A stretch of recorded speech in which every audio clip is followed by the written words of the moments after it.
Assalamualaikum warahmatullahi wabarakatuh. Alhamdulillah. Alhamdulillahilladzi ahyana ba'dama amatana wa ilaihin nusyur. Asyhadu an la ilaha illallah wa asyhadu anna Muhammadan abduhu wa rasuluh. Allahumma shalli wa sallim wa barik ala sayyidina Muhammad wa ala alihi wa ashabihi ajma'in. La haula wa la quwata illa billahil aliyil azim. Amma ba'd. Para pendengar dan penyimak siaran Radio Republik Indonesia program 4 ini, puji syukur mari kita panjatkan kehadirat Allah Subhanahu wa Ta'ala yang menganugerahkan kepada kita kesempatan dan kesehatan, yang dengan waktu yang kita sempatkan itu dan kita sehat. Alhamdulillah, banyak hal dalam kehidupan ini yang membawa kita kepada hidup yang tidak hanya hidup, tidak hanya bisa mengeluarkan dan memasukkan nafas, tapi kita hidup ke arah yang berhasil. Hidup yang berhasil itu adalah, ya betul, tidak hanya hidup, tapi ada hal-hal tertentu yang layak kita perhatikan dalam hidup ini. Yang insya Allah mulai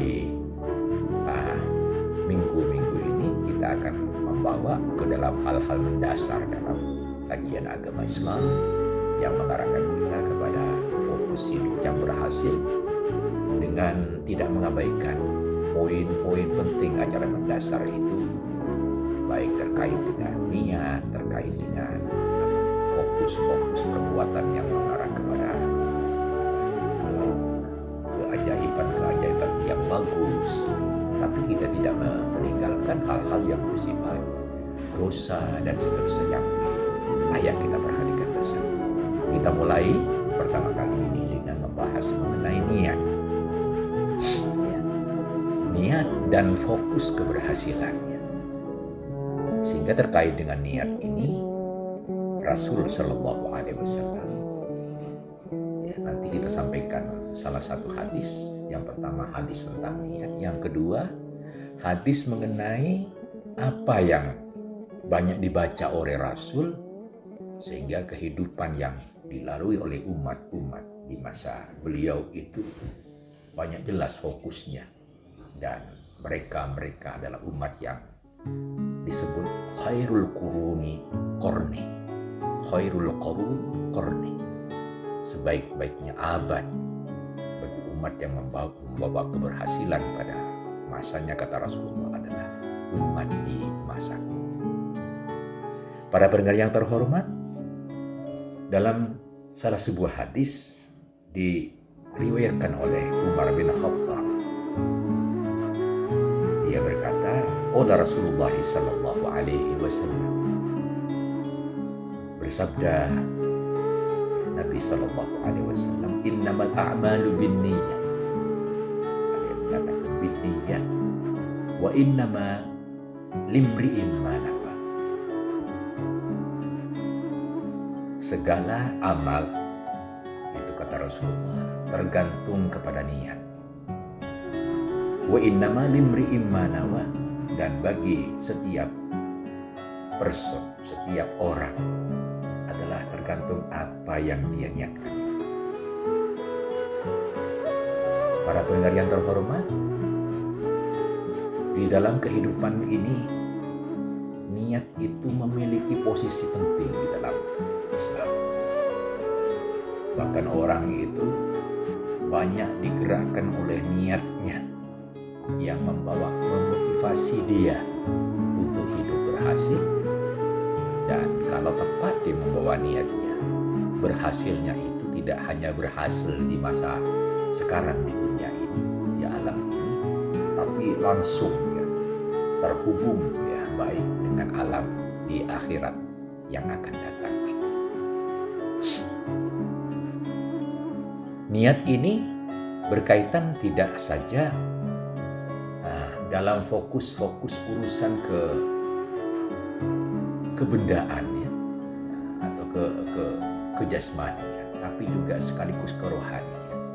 Tidak saja urusan-urusan yang berkaitan dengan ibadah-ibadah yang murni yang disebut ibadah mahdhah, tapi juga adalah ibadah-ibadah yang ghairu mahdhah, yang tidak diatur lengkap ya, menunaikannya, atau yang banyak disebut berkaitan dengan kehidupan sehari-hari.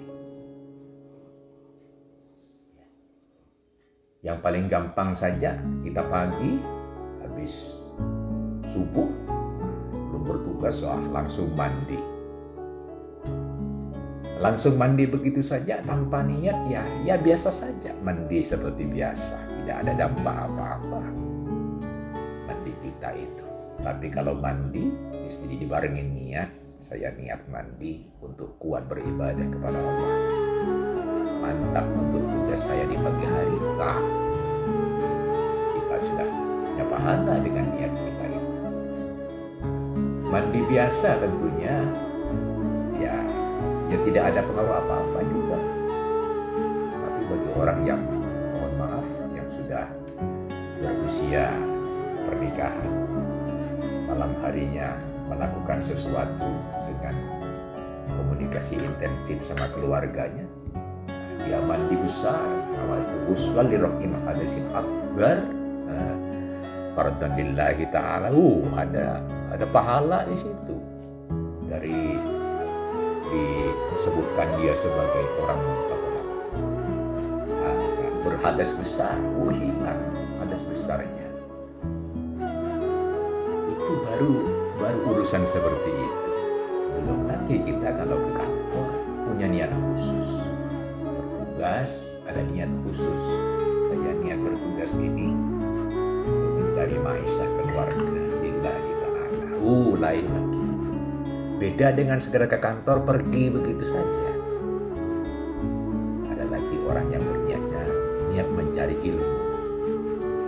Ya, ilmu tugas, cari pengalaman sehari-hari.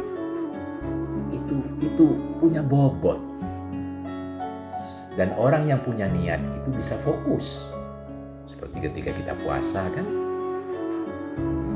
Ketika kita puasa Ramadan, nawaitu shauma ghadin an adai fardhi syahri Ramadan hadisana fardhan lillahi ta'ala. Itu sudah ada fokus khusus di mana kita cereng puasa. Sehingga orang yang sudah cereng puasa, kemauannya terlatih itu.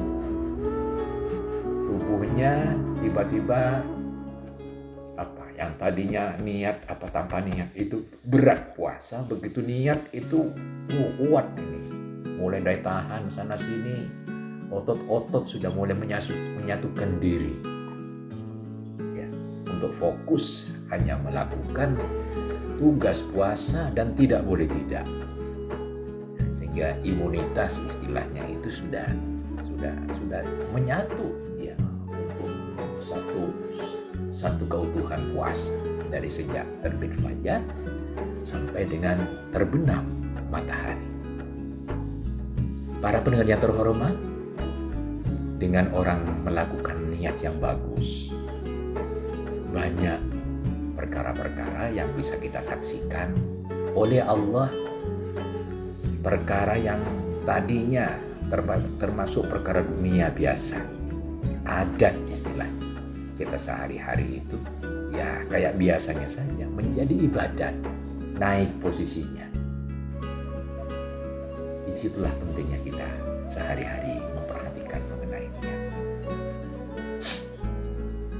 Para pendengar yang terhormat, sebuah contoh, ada orang yang gagal ketika hidup ini salah niat dia. Mestinya orang hijrah saja, nah kalau niatnya baik, pahala hijrah itu bagus. Keluarga yang umumnya berhasil itu kadang-kadang harus dibarengi dengan pindah tempat. Pindah tempat dari satu desa ke desa lain misalnya begitu. Atau dari satu kota ke kota yang lain. atau dari satu provinsi ke yang lain, atau Indonesia dari Pulau Jawa ke luar Jawa misalnya begitu ya. Nah, itu yang seperti itu dibarengi dengan niat, Bang, bagus. Kadang-kadang prestasinya besar.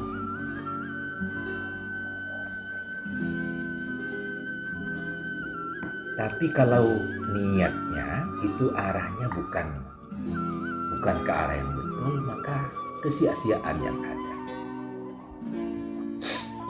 Dicontohkan oleh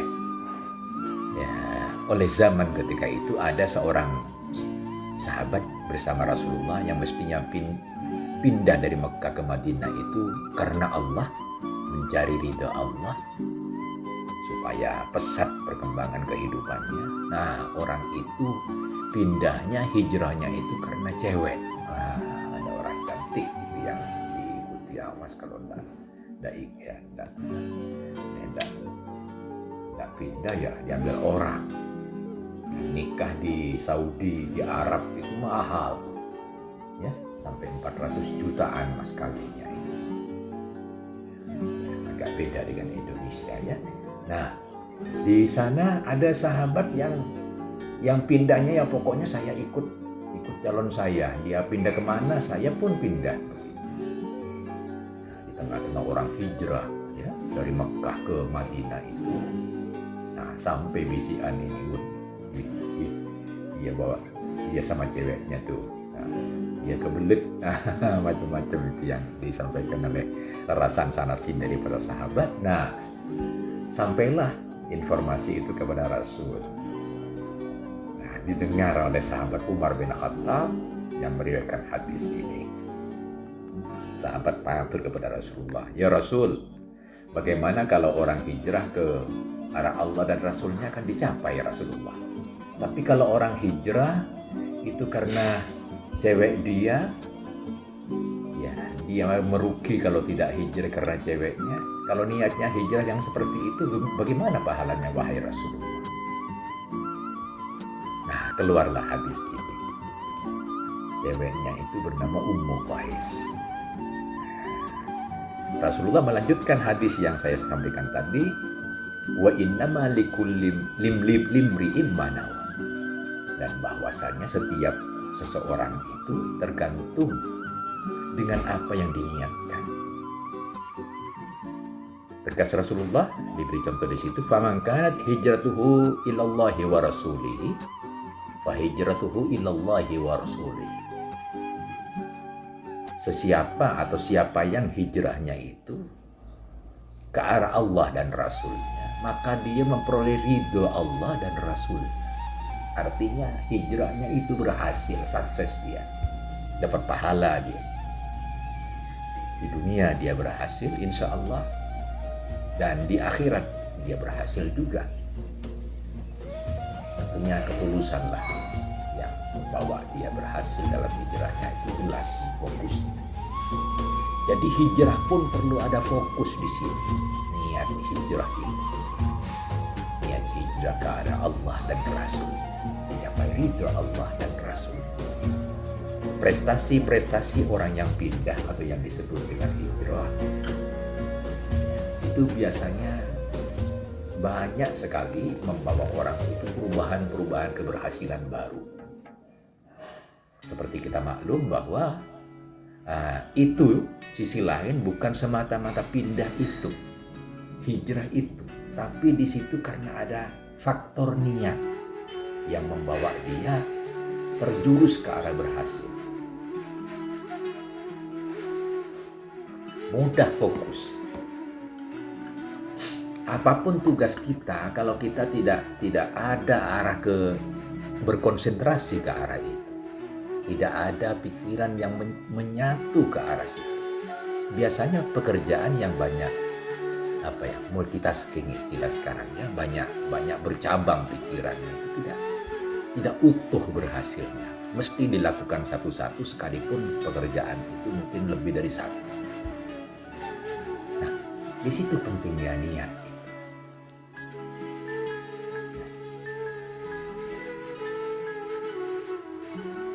Maka Katanya Rasulullah, fahijratuhu ilallahi wa rasulihi. Kalau sudah jelas fokusnya ke arah Allah dan Rasulnya, dari hijrah itu berhasil dia.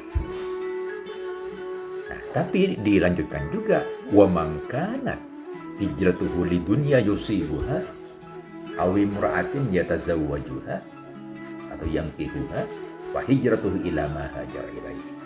Tapi siapa yang hijrahnya itu untuk kepentingan dunia atau untuk kepentingan cewek, ya calon dia, ya, yang kesemsem dia itu kepadanya, fa hijratuhu ila ma hajara ilaihi, maka hijrahnya itu hanya memperoleh apa yang dia hijrahkan. Kalau arah hijrahnya itu untuk pasangan, ya dapat pasangan. Kalau hijrahnya untuk kepentingan dunia saja, mencari dunia, ya dapat dunia. Tapi kalau untuk kepentingan, ya hijrahnya itu untuk kepentingan ke arah Allah dan Rasulnya. Nah, bagaimana dengan hal-hal duniawi yang dia juga diinginkan di situ? Iya tentunya kan tidak akan lepas dari situ. Nah, di situ berhasil dia. Para pendengar yang terhormat, kenapa ini dibawa ke arah hijrah? Sebagai contoh yang ada ketika itu, karena memang banyak hijrah itu membawa keberhasilan. Hijrah seperti kita maklum, ada kalanya hijrah fisik saja, tapi ada kalanya hijrah itu bukan sekedar fisik, tapi ada hijrah psikis. Misalnya hijrah pemikiran. Hijrah berkaitan dengan perhatian, kehidupan yang ingin lebih terjurus kepada keberhasilan, kepada peningkatan. Maka hijrah seperti itu tentunya agak berbeda. Orang yang hijrahnya karena naik pangkat dan fokus ke arah yang benar, tentunya pangkatnya berhasil dengan kenaikannya itu. Yang kedua, dapat ridho Allah juga dengan hijrahnya itu. Para pendengar yang terhormat, pada hijrah yang demikian itu sebetulnya kalau kita simak bersama-sama, banyak para ahli memberi perhatian khusus dengan pandangannya berkaitan dengan niat itu.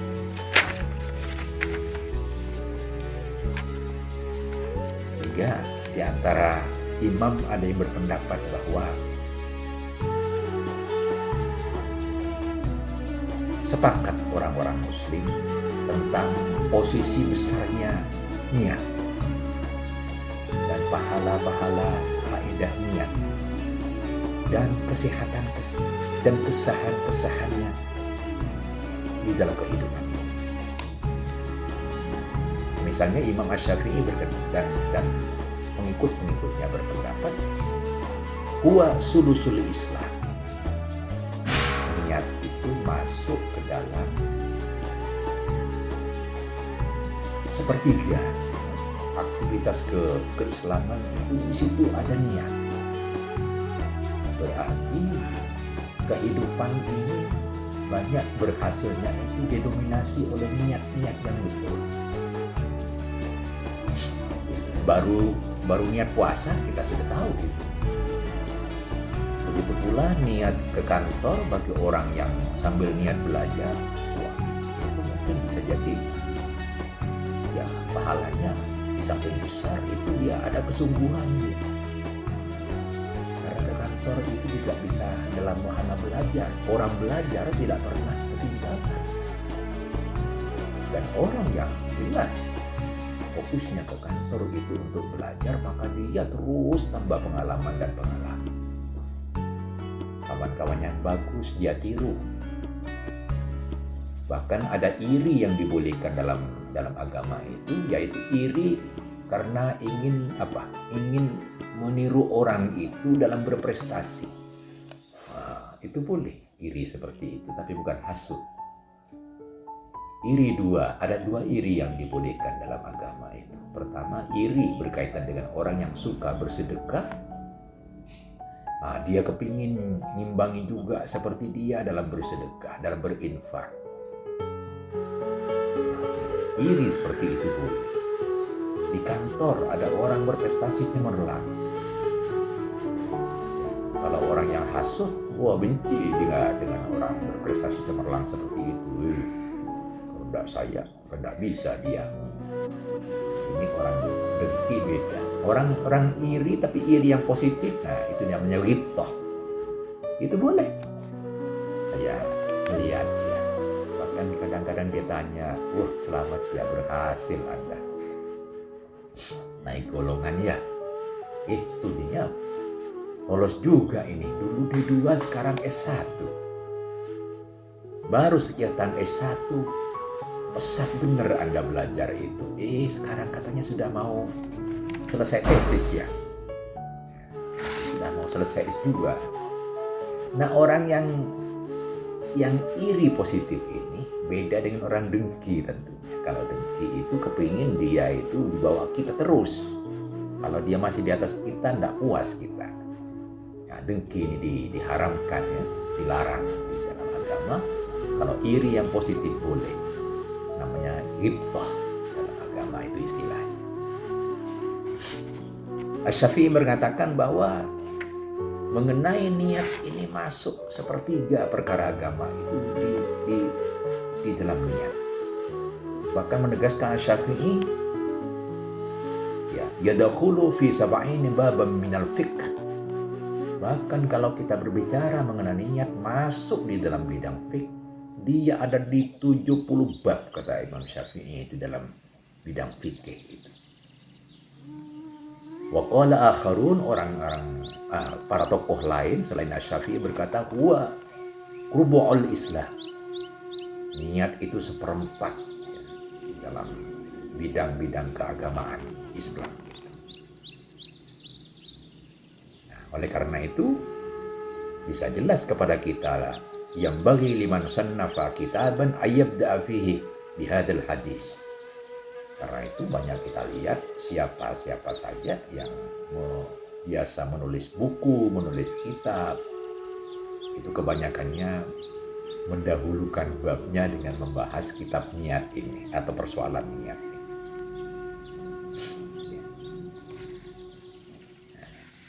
Makanya ada anjuran di sini kepada siapapun saja di antara kita dalam memulai apa saja.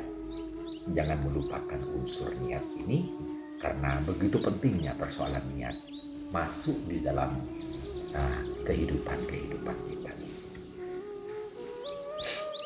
Hadirin yang terhormat, sebenarnya persoalan niat ini bisa berdekatan dengan persoalan apa? Persoalan hidup yang berhasil itu sendiri, yaitu bahagia dunia dan bahagia akhirat. Sehingga di tanah Jawa atau di Indonesia umumnya, persoalan seperti ini benar-benar menjadi bagian dari fokus banyak orang, terutama kaum ibu. Ya, lebih-lebih kaum ibu yang suka memperhatikan acara selamatan ya, kendurenan apa namanya itu. Nah, memperhatikan benar ini apa yang banyak dilakukan oleh Rasulullah Muhammad SAW. Rasulullah dalam suatu hadis disebutkan bahwa kana aktsaru du'ai Rasulillah sallallahu alaihi wasallam Rabbana atina fid dunya hasanah wa fil akhirati hasanah wa qina adzabannar. Adalah pada kebanyakan doa Rasulullah sallallahu alaihi wasallam adalah ungkapan Rabbana atina fid dunya hasanah wa fil akhirati hasanah waqina adzabannar. Yaitu Rabbana, wahai Tuhan kami, atina, anugerahkanlah kepada kami, datangkanlah kepada kami, fid dunya, di dunia sekarang ini, hasanah, kebaikan. Hasanah itu diterjemahkan dalam beberapa syarah dengan pertama, hasanah itu bisa berupa harta benda. Yang kedua bisa berupa ilmu. Ada juga yang menerjemahkan sebagai pengalaman kehidupan ini. Jadi doa yang banyak dipanjatkan dari Rasulullah Muhammad SAW itu doa pertama yang terkait dengan kesejahteraan duniawi, juga ilmu, juga pengalaman kehidupan ini. Dan tentunya lanjutannya ini wafil akhirati hasan, dan mohon anugerah juga kami kepada Allah di akhirat yang akan datang itu hasanah juga. Hasanah itu ya kesejahteraan, ya bendawi, ya kemudian ya doa atau ilmu-ilmu dan pengalaman-pengalaman positif. Jadi sejahtera dunia dan akhirat, bahagia dunia sekaligus bahagia akhirat. Hadis ini adalah jelas mengajarkan kepada kita pentingnya fokus itu. Oleh karena itu, begitu kita mulai akan melakukan sesuatu, dibiasakanlah. Tentunya diawali dengan membaca basmalah, bismillahirrahmanirrahim. Dan jangan lupa menjelaskan mohon kepada Allah dengan berniat lebih dahulu, ditambahi diiringi dengan doa biasanya.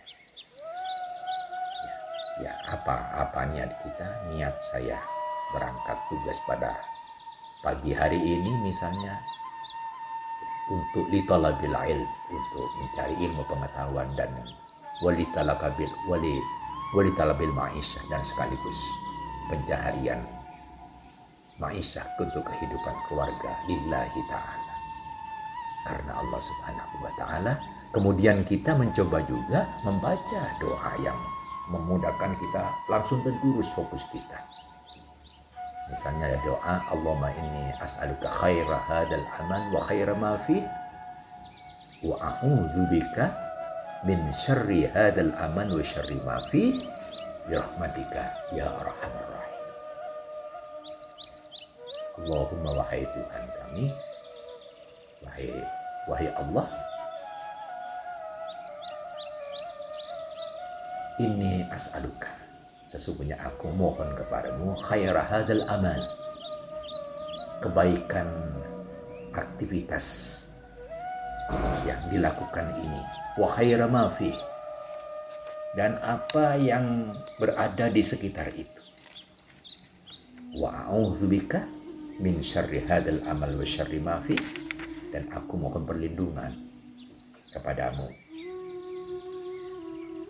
min syarri hadal amal, dari buruknya, jeleknya prestasi dari amal ini, wa khaira ma fi, dan yang meliputinya dan ada di sekitarnya, bi rahmatika ya arhamar rahimin, dengan rahmatmu wahai yang maha kasih, ya, lagi maha penyayang. Para pendengar yang terhormat, orang-orang yang berhasil umumnya memperhatikan unsur niat ini, faktor niat ini. Kalau kita benar-benar membiasakan diri dengan melakukan niat di awal aktivitas kita, baik yang jelas-jelas ibadah seperti sholat, kan tanpa niat ya tidak ada isinya sholat itu. Ya. Begitu pula ya aktivitas lain yang dengan tanpa niat kebanyakan kosong saja, tapi dengan adanya niat jelas bobot pekerjaan itu, di samping memudahkan pencapaian secara maksimal, nah, di situ juga membawa kita kepada dapatnya melakukan itu dengan fokus yang tidak pecah, dengan rampung. Karena banyak pekerjaan kita tidak jelas, gelambiar. Apa tadi? Lupa dia. Sudah sampai di mana ya?